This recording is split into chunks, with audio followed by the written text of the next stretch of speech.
Yop les amis, que le temps passe vite. Faut pas qu'il passe vite le temps, JP? Ouais, ça va. Hey, t'as vu la météo? C'est un truc de ouf, non? Bon, du coup, on n'est pas là aujourd'hui pour parler de pluie et de beau temps, mais le temps passe vite et mes 30 ans arrivent à grands pas. Du coup, petite vidéo un peu rétrospective pour vous parler des 9 sources de revenus que j'ai créées jusqu'à maintenant. Je vais vous dire ce qui a marché pour moi, ce qui a un peu moins marché, dans quoi j'ai investi ces dernières années. Bref, ne perdons pas de temps. Tout de suite, les 9 sources de revenus que j'ai créées avant mes 30 ans.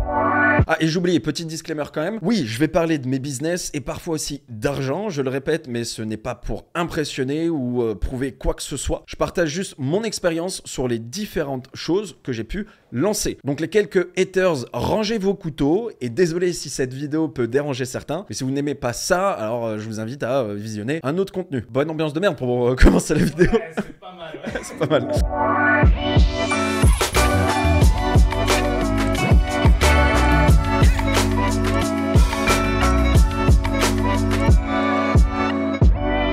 L'affiliation, je vais passer assez vite. Vous connaissez déjà ce business, j'en parle très souvent dans mes vidéos. C'est ma source de revenus en ligne de prédilection. Pour ceux qui ne le savent pas, je fais ça depuis 16 ans. Donc l'affiliation, c'est tout simplement le fait de promouvoir un produit qui soit physique ou digital et de toucher une commission si la personne achète en passant par vous. Voilà, par votre lien, par vous. Voilà, c'est la définition très simple de l'affiliation. J'ai fait plein de vidéos là-dessus si ça vous intéresse et notamment une vidéo sur ma stratégie complète que je vous mettrai en lien dans la description. Alors l'affiliation, pour moi, c'est le number one. Voilà, c'est le number one. Après, ça veut pas dire que je fais que ça, hein, bien évidemment. Ça veut pas dire non plus que je vous invite à faire que l'affiliation. Au début, l'affiliation, ce qui peut être compliqué quand c'est mêlé au SEO, donc au référencement du web, c'est que ça prend un peu de temps à avoir des résultats, avoir des visiteurs sur son site. Et c'est surtout qu'on doit accumuler énormément de compétences. C'est-à-dire que si on veut générer du revenu dans l'affiliation, en passant par le SEO, on va devoir créer un site, le référencer et ensuite on va avoir des visiteurs, etc. Donc avant tout ça, si on ne sait pas créer un site, si on ne sait pas faire du référencement, faut apprendre à faire ça. Donc ça dure un temps, faut se former à créer un site, à faire du SEO, à apprendre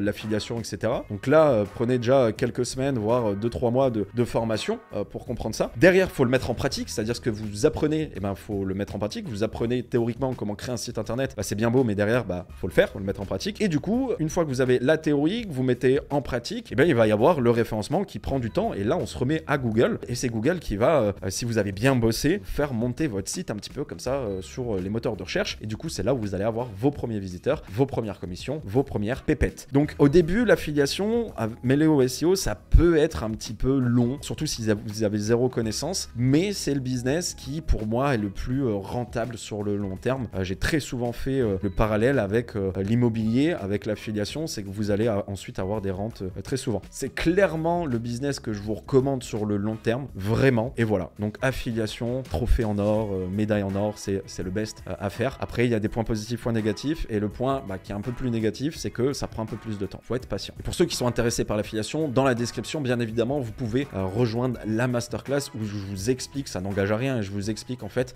qu'est-ce que mon business d'affiliation, comment ça fonctionne, comment je peux vous aider et comment on valide une niche, comment on trouve une idée de niche, comment on crée un site et comment on fait du référencement avec tout ça. Le lien en description, affiliationninja.com. On passe à la source de revenus suivante. Alors l'infoprenariat, c'est une source bien évidemment de revenus en plus de l'affiliation. Je suis coach depuis 2018 si je dis pas de conneries. Alors j'ai lancé un programme d'accompagnement en 2018 aussi quand je me suis lancé en tant que coach qui s'appelle Affiliation Ninja, qui compte aujourd'hui plus de 1000 élèves. Je suis fier aussi de dire que j'ai une trentaine de collaborateurs, de personnes qui travaillent avec moi autour de ce projet-là. Ça n'a pas été évident, j'en ai déjà parlé aussi dans des vidéos, je vous laisserai sur ma chaîne YouTube regarder la vidéo fac où je réponds à pas mal de questions. Je vais pas prendre énormément de temps là-dessus, mais j'ai longuement hésité à me lancer en fait dans, en tant que coach dans l'infoprenariat parce que c'est quelque chose qui est de base mal vu parce qu'il y a des grands précurseurs, j'ai envie de dire, des grandes personnes, pas forcément dans la qualité de contenu, mais des personnes influentes dans l'infoprenariat qui ont fait typiquement de la merde, ça a donné une mauvaise image et forcément aujourd'hui quand on est coach sur un terrain où on explique un petit peu comment gagner de l'argent, comment générer des revenus, ça peut être très mal vu. Donc j'ai mis du temps à me lancer, mais le fait de transmettre, d'avoir une certaine pédagogie avec les personnes, ça fait longtemps en fait que je le fais et je le faisais en soirée avec des gens qui étaient dans le business ou qui n'étaient pas forcément dans le business. Et en fait, je réalisais qu'à chaque fois qu'une personne me posait une question ou non et que j'analysais un business, j'avais une facilité à donner en fait des directions, à donner des stratégies, à donner mon point de vue. Et à chaque fois que je pouvais aider des personnes et qui mettaient en application ce que je leur conseillais, donné, mais directement ils avaient très vite des résultats et je voyais que dans leurs yeux en fait je pouvais leur débloquer aussi potentiellement des petits problèmes qu'ils avaient, que ce soit des entrepreneurs qui commencent, qui ne commencent pas et qui sont là depuis quelques années, ou même des entrepreneurs qui faisaient déjà des millions d'euros par an. Donc forcément quand au bout d'un moment, à chaque fois que vous donnez des conseils, que vous aidez des gens et que vous vous rendez compte que ça aide et que vos conseils portent leurs fruits, et ben on a envie comme ça d'aider plus de monde. Donc une fois que j'ai enlevé cette barrière de me dire il y a tout le monde qui va croire que je vends de la merde sur internet et que je fais partie de ce réseau de coachs qui prend les gens pour des cons, je me suis dit bah voilà, quitte à le faire, autant faire Affiliation Ninja, donc faire un programme qui est qualitatif et qui est personne, en tout cas pas les élèves qui puissent me reprocher que le contenu c'est de la merde. Et ça n'arrive pas aujourd'hui. J'ai aucun élève aujourd'hui qui m'a dit Jordan, ton programme c'est de la merde. Donc ça c'est vraiment c'était le point d'honneur et ça l'est toujours d'ailleurs de garder un programme de qualité. Donc ça c'était avant de me lancer. Et une fois que je me suis lancé, le but là de cette vidéo c'est de vous donner un retour. Donc après presque 3 ans, voilà, comme je disais, plus de 1000 élèves, cette sensation typiquement de voir en fait qu'on a des élèves qui étaient dans un domaine totalement différent avant, qui n'étaient même pas dans le digital et qui ont en grande partie grâce à Affiliation Ninja, grâce à leur l'esprit que j'essaye de transmettre, parce que je leur apprends pas juste à faire du SEO, de l'affiliation, mais aussi d'avoir une âme d'entrepreneur, de réfléchir comme un entrepreneur. Mais j'ai vu en fait des personnes qui étaient comptables, qui travaillaient à l'usine. Encore une fois, il n'y a pas de sous-métier, mais qui ont changé, qui ont pris un virage complet à 90 dans leur vie, 90 degrés, et grâce à Affiliation Ninja. Et ça, putain, ce ressenti-là, je me dis, j'ai contribué à un changement de vie dans la vie de certaines personnes, et je le réalise pas. Ça, typiquement, je le réalise pas encore. On me le fait venir. J'ai mes équipes parfois qui me le disent. J'ai carrément des élèves qui viennent me parler des fois. Et ça, putain, qu'est-ce que ça fait plaisir. C'est là où tu te dis, bien évidemment, l'infopreneuriat est dans ce classement-là. Ça reste un business. Je suis payé en fait pour transmettre un savoir. Et j'ai envie de dire, je suis pas mal à l'aise par rapport à ça, même si au début ça pouvait me faire peur, parce que je sais que je donne un contenu de qualité. Je sais que les personnes qui achètent, qui investissent dans le programme, qui investissent leur temps et leurs finances, ils sont satisfaites. Et du coup, forcément, hein, quand vous demandez de l'argent à quelqu'un et que vous savez que cette personne-là elle est contente de votre programme et qu'en plus ça l'aide à changer sa vie, forcément on est ultra fiers de ses élèves, ultra contents des collaborateurs, etc. Donc ouais, le retour après 3 ans, c'est aucun regret. Et oui, l'infopreneuriat est une source de revenus. Je m'en suis jamais caché. On donne un savoir, j'ai une équipe de 30 personnes derrière à payer, donc faut que je les paye. Pour transmettre un savoir, on demande de l'argent, tout comme les écoles privées à 10, 15, 20 000 euros l'année. Vous devez faire 3 ans d'études, ils vont vous demander de l'argent. Mais voilà, maintenant aujourd'hui, c'est pas du tout tabou et ça me dérange pas parce que je sais qu'ils sont bien accueillis, qu'on leur propose quelque chose de qualitatif et j'en suis ultra content. Donc l'infopreneuriat, si vous en faites, c'est une source de revenus, mais putain, faites-le bien. Vraiment, ne prenez pas vos élèves pour des cons, apportez la meilleure qualité possible qui existe dans votre programme. Donnez votre cœur dedans, donnez vos tripes. Il faut pas qu'il y ait un élève qui vous dise que le programme c'est de la merde. Faut travailler pour que si vous faites de l'infopreneuriat, que vous êtes coach, que vous voulez vous lancer là-dedans ou dans une formation, donnez les meilleurs de vous-même, c'est ultra important parce que aujourd'hui, je suis le premier à défendre les bons formateurs, les bons coachs, mais je suis le premier à dézinguer aussi les vendeurs de rêves et les pseudo-formateurs parce que je veux qu'il y ait un bon équilibre et j'ai pas envie qu'on salisse ça parce que je suis le premier aussi à apprendre des autres et à être le premier à dépenser, à investir de l'argent et du temps dans les formations d'autres personnes. Donc voilà, aucun regret. Si vous le faites, faites-le vraiment avec le cœur et faites-le parce que vous avez envie de transmettre, pas juste parce que vous dites c'est un business et je veux gagner de l'argent avec. Alors le dropshipping, ça a été une source de revenus à l'époque, plus maintenant, j'en fais plus. J'ai fait ça pendant... Alors c'était pas pendant une période fixe, c'est que j'en ai fait, après j'ai un peu arrêté, j'en ai refait à nouveau. J'ai envie de dire en cumulé, j'ai peut-être fait du drop pendant 1 an. Alors je me suis lancé là-dedans pour découvrir le business. D'ailleurs je suis en train de penser, j'avais lancé un dropshipping sans le savoir parce qu'à l'époque ça s'appelait pas dropshipping. Je devais avoir 18-19 ans et j'avais fait du dropshipping sur Alibaba à l'époque ou AliExpress. Alors c'était du semi-dropshipping. Non, c'était pas du dropshipping. C'est que j'avais commandé sur AliExpress plein de coques. À l'époque c'était l'iPhone 4. On pourrait remonter et savoir quand c'est que j'ai fait ça. Je sais plus c'est quelle année, enfin bref. Mais j'avais acheté plein de coques pour iPhone 4 et j'avais fait une page Facebook où je revendais les coques via page Facebook et j'avais créé un petit site et tout. Et oui, et du coup j'avais fait un petit site où j'essayais de revendre ça. Ça avait pas du tout marché, vraiment. C'est plus ma mère qui avait récupéré les coques et qui les vendait au boulot. Voilà. on avait géré ça comme ça. Mais oui, j'ai commencé il y a quelques temps en arrière. Après, j'ai lancé d'autres sites de dropshipping qui ont très très bien fonctionné. Et je m'y suis lancé parce que je savais que c'était un petit peu le buzz, que ça fonctionnait bien. Donc j'ai testé plusieurs sites. J'étais plus sur du monoproduit. Donc quand je créais un site Shopify de dropshipping, c'était plus sur un produit. Je faisais pas du multi-produit qui était un petit peu plus compliqué, où j'étais moins à l'aise. Alors j'ai arrêté le dropshipping dropshipping, tout simplement parce que il y a tout ce côté où faut gérer les fournisseurs. Quand vous avez un fournisseur avec des produits qui évoluent, vous devez vous battre un petit peu pour essayer de garder les mêmes produits. Il y a tout ce problème de si la personne elle reçoit pas le colis, il faut gérer avec le fournisseur, gérer avec le client. Il y avait le délai à l'époque, je sais pas si aujourd'hui c'est encore pareil, mais il y avait un délai qui était quand même monstrueux d'un mois et demi, 2 mois, voire 3 mois. Et le support client, etc. Enfin, c'était beaucoup de boulot. Enfin, pour moi, le dropshipping, on est très loin du côté digital nomade quand même. On est sur le truc où si on le fait soi-même et qu'on n'a pas de personne qui travaille pour nous, qui nous aide, c'est énormément de boulot.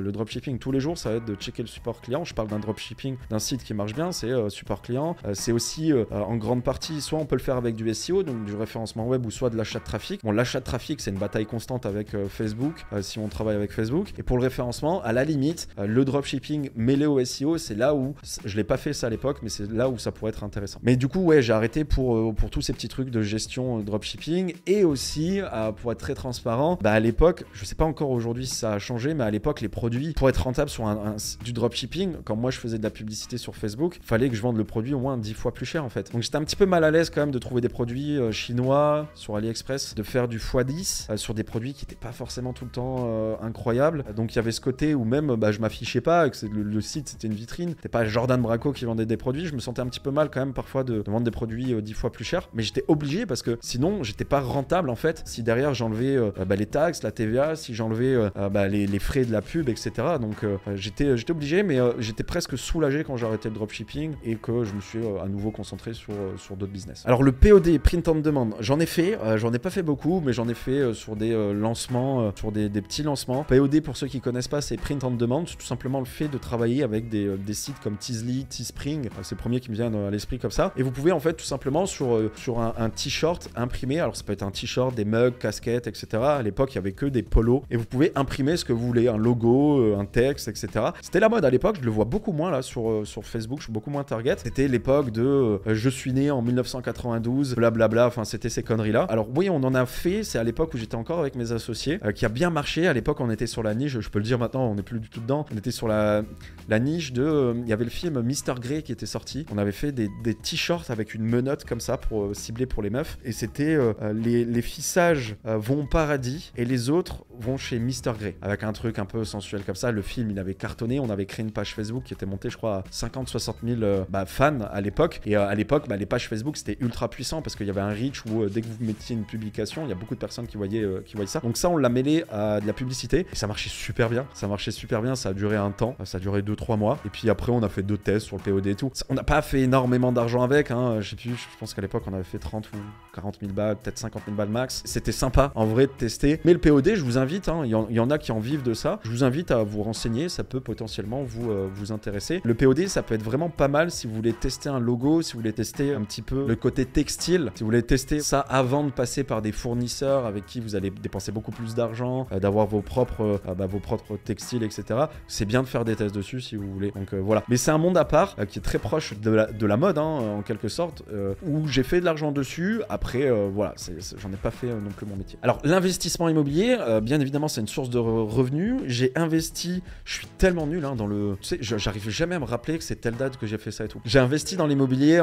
je suis arrivé en 2014 à Malte. Peut-être 2016, j'ai investi dans l'immobilier en Europe. Plus particulièrement, j'ai investi des bureaux à Malte. J'ai investi aussi à Budapest dans l'immobilier. Alors pourquoi j'ai investi à Malte? Tout simplement parce que voilà, j'ai voulu acheter des bureaux ici, et j'ai investi ensuite à Budapest parce que le taux de rentabilité à l'époque, on était vraiment au début d'une courbe bien croissante de l'immobilier à Budapest, et on était aux alentours de 12 à 13% de renta. Donc j'étais dans les premiers entre guillemets francophones. J'ai pas été le premier francophone à investir bien évidemment à Budapest, mais le premier qui faisait partie du groupe un peu des investisseurs. Forcément, j'étais à Malte, grand réseau d'entrepreneurs, je côtoyais pas mal de personnes. C'était un petit peu le centre de la discussion de tout le monde. Il y a tout le monde qui investissait là-bas, donc voilà, pas de regret d'avoir investi là-bas. Pourquoi Budapest et pas la France par exemple? J'avais pas forcément envie parce que je suis déjà expatrié à Malte et j'ai plus envie d'avoir des business avec la France. Et surtout, et là c'est plus mon côté un petit peu politisé de Jordan, où je me dis que en France, quand on a un bien, si les personnes veulent rester ou veulent squatter votre appartement, vous ne pouvez à rien faire. Et on le voit en plus, hein, là en ce moment, il y a les élections présidentielles, politiques, tout ça. C'est un peu un sujet qui est discuté. Et pour moi, je trouve ça hallucinant d'avoir un bien qui t'appartient et d'avoir des squatteurs ou tout simplement des personnes qui ne payent plus leur loyer et que les proprios sont pas protégés. Pour moi, c'est en ayant voyagé dans le monde, je trouve ça incroyable. C'est-à-dire que dans tous les pays, tu payes pas ton loyer, 3 jours après, t'as les flics qui sont là et tu te dégages en fait. En France, non, c'est protégé. Alors, bien évidemment, faut qu'il y ait une balance et un équilibre. Une femme seule avec ses enfants qui a un petit problème à payer son loyer, on va pas la dégager au bout de 3 jours. Faut qu'il y ait quand même des protections, etc. Mais il y en a où, malheureusement, en France, pour moi, c'est de l'abus et il y en a qui tirent sur cette corde-là. J'ai pas envie de dire jamais, mais pour le moment, je n'investirai pas en France. C'est beaucoup trop risqué pour moi, pour un investisseur. Je sais que j'ai plein de collègues, en tout cas, qui investissent en France, hein, que ça a l'air de très très bien fonctionner. Moi, c'est une peur que j'ai de le faire en me disant que si j'ai des squatteurs, je peux rien faire. Donc voilà, c'est pour ça que j'ai investi à Budapest parce que le taux de rentabilité était pas mal. C'était un risque, hein, je l'ai fait. Mais voilà, aujourd'hui, si je vous donne un exemple d'un appartement que j'ai un 5 chambres, 5 salles de bain. C'est un appartement qui est en grande partie loué de septembre à juin à des Erasmus, donc à des étudiants. Donc c'est des petites chambres avec chaque petite chambre a sa salle de bain. Généralement, ce que je fais, c'est que juillet et août, je fais du shortlet. C'est ce qu'on appelle en fait de la location courte durée sur Airbnb, Booking, etc. Et là, forcément, le taux de rentabilité il augmente parce que il y a des festivals, etc. Je peux louer la nuit beaucoup plus cher que pendant toute l'année. Alors pour gérer l'immobilier dans un autre pays, c'est tout simplement que j'ai des property managers qui s'occupent de me trouver des personnes pour rentrer dans l'appartement, des étudiants qui s'occupent de faire le check-in, check-out, gérer la caution, etc.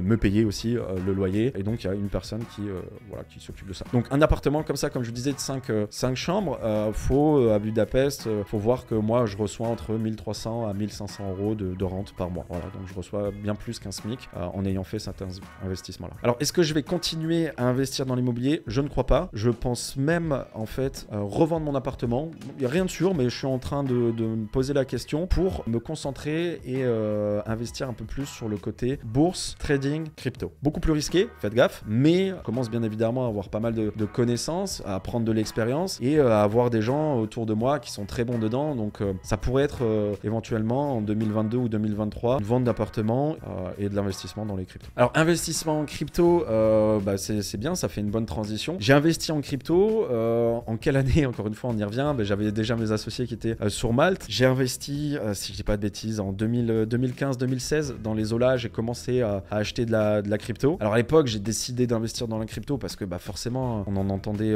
parler avec notre réseau d'entrepreneurs. Ça discutait, c'était t'as investi dans quelle monnaie, etc. T'as mis combien? Ok, est-ce que t'as eu un retour? Donc c'est avec mes associés, on en parlait beaucoup, avec d'autres personnes aussi, d'autres entrepreneurs. Donc on l'a fait, on a investi à l'époque là. Donc depuis, j'ai toujours des cryptos. De souvenirs, j'ai pas envie de dire de conneries, mais je crois que le Bitcoin, quand j'ai investi 6000 ou 7000 balles, un truc comme ça. Il suffit de regarder il y a quelques années en arrière, en 2016, à combien il était. Donc forcément, entre-temps, il a bien monté.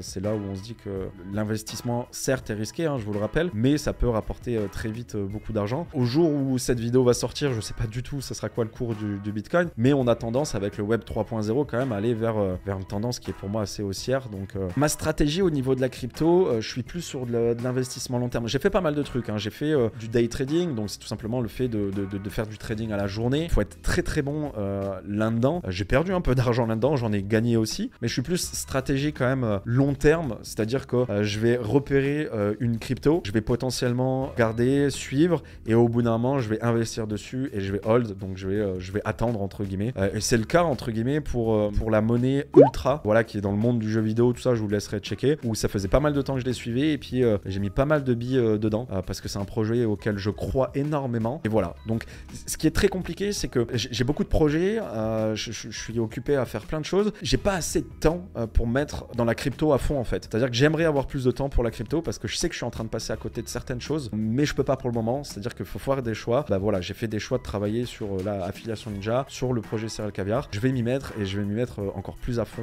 dans les mois qui arrivent. Alors voilà, pour conclure, la crypto en vrai, moi j'ai envie de dire, je recommande pas forcément d'investir, mais je recommande d'être curieux sur la crypto et après d'investir, c'est si vous permettre à la hauteur que vous pouvez. Faites bien évidemment attention. Comme le trading classique, vous pouvez très vite gagner de l'argent, mais très vite en perdre. Mais par contre, ouais, vraiment, ça je me répète et je l'ai dit beaucoup de fois, ayez de la curiosité avec ce qui est en train de se passer avec le Web 3.0, blockchain, crypto, NFT, tout ça, etc. Parce que on y arrive à très grands pas. Alors YouTube, oui, en soi, c'est vrai que c'est un business, YouTube, je dirais même plus une source d'acquisition, mais c'est un business. Il y en a qui en font leur métier. Ça fait 1 an, je crois, qu'on tourne les vidéos à 1 fois par semaine. Je l'ai pas fait forcément pour la YouTube money. Je l'ai pas fait pour l'argent. J'ai jamais été payé encore YouTube, c'est-à-dire que j'ai pas mis mon RIB sur YouTube. Non, je crois que j'ai 3000 balles en attente sur YouTube dessus. Donc voilà, je le fais pas forcément pour ça. C'est plus pour moi le fait de parler là, de parler de business en général, de vous transmettre des choses. C'est aussi un petit peu, et je suis très transparent avec vous, une vitrine d'Affiliation Ninja où les personnes peuvent me découvrir dans des vidéos et moi je peux faire un petit peu la promo d'Affiliation Ninja. Donc n'hésitez pas à aller vous inscrire si vous êtes jamais inscrit à Affiliation Ninja. Mais j'aime bien le côté vidéo, transmettre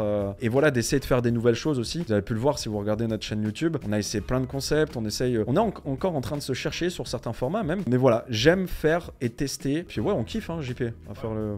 100%.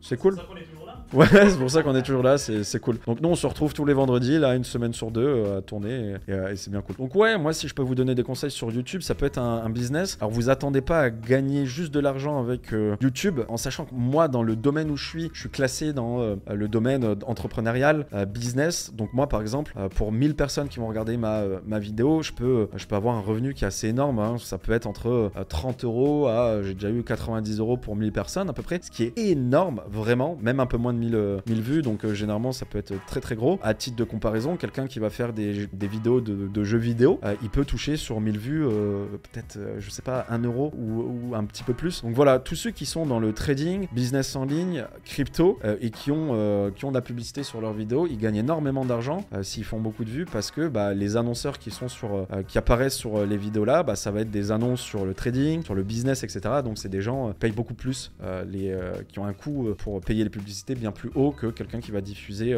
une pub pour un jeu vidéo. Donc ouais, si vous êtes intéressé par YouTube, faites-le, mais encore une fois, comme pour l'infoprenariat, faites-le par passion YouTube, parce que c'est pas évident, ça demande quand même du matos, ça demande d'être à l'aise, ça demande de travailler les vidéos, il y a un boulot avant, donc potentiellement de script, il y a un boulot de tournage, il y a un boulot ensuite d'édition de vidéos. Voilà, j'ai fait des vidéos aussi, je vous laisserai aller voir sur ma chaîne YouTube et sur comment ça fonctionne tout ça YouTube. Donc c'est beaucoup de boulot, et pour moi c'est plus une vitrine ou une sorte d'acquisition que vous pouvez utiliser pour ensuite basculer vers un autre business, un site que vous avez ou autre. Donc voilà, YouTube c'est bien, je vous recommande, même si on n'est jamais sûr que YouTube va potentiellement durer dans le temps. Ok, je pense avoir fait le tour au niveau des sources de revenus. Alors c'est pas une nouvelle source de revenus que je vais avoir dans pas longtemps pour mes 30 ans, mais je travaille sur un très gros projet. Pour ceux qui ne le savent pas, c'est Céréales Caviar qui arrive dans pas longtemps. Ça fait plus d'1 an que je vous parle de ça. J'en parlerai aussi, bien évidemment. Ce qui est sûr, c'est que je suis entrepreneur vraiment dans l'âme, c'est-à-dire que j'aurai toujours envie de lancer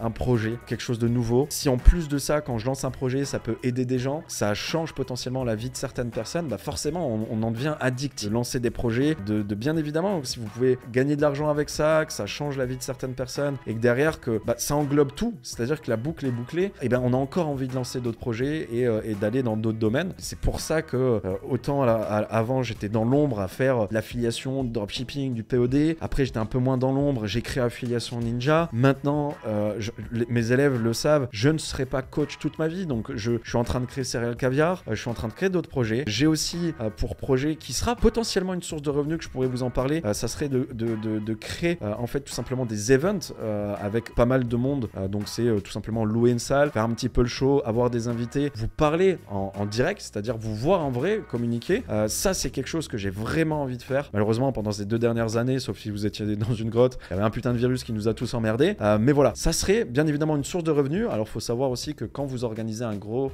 event comme ça, l'objectif pour un entrepreneur c'est pas forcément de faire du bénéfice, mais c'est en tout cas de retourner sur ses pas, parce que c'est énormément de dépenses, c'est un gros show, hein, c'est un spectacle, donc faut inviter, si vous invitez des personnes, des entrepreneurs, des invités, etc., faut qu'il y ait du défraiement, faut peut-être participer à leurs frais d'avion, d'hôtel, etc. Donc c'est beaucoup de dépenses, mais ça peut rester une source de revenus, et ça peut être une des sources de revenus qui arriverait, une nouvelle que j'ai jamais eue, mais qui pourrait arriver bientôt. J'ai aussi envie, c'est la première fois je crois que je vous en parle, de faire des masterminds privés. C'est quoi? Tout simplement d'avoir 10 personnes max pendant quelques jours ou une semaine en petit comité avec moi-même et avec d'autres entrepreneurs, vraiment, où ça sera sélectionné, ce sera des entrepreneurs high level, et où pendant ces quelques jours ou cette semaine on vous donne le max, c'est-à-dire que là tous les secrets qu'on peut avoir, tout ce qu'on met en application nous dans nos business, pendant quelques jours on vous donne toutes ces clés là, on vous aide vraiment à vous lancer dans le business, à évoluer, à accélérer vraiment. C'est potentiellement aussi quelque chose que j'aimerais bien faire. Mais comme d'habitude, comme je l'ai fait avec Affiliation Ninja, je n'y vais pas la tête en avant sans réfléchir. C'est si je le fais, je veux le faire bien et je veux que ces 10 personnes-là nous feront confiance et ben qu'elles soient amplement satisfaites de ces quelques jours-là. Et ça sera potentiellement une autre vidéo où je vous donnerai un retour sur ce qui s'est passé, comment ça a fonctionné, etc. Voilà les amis, je crois vous avoir tout dit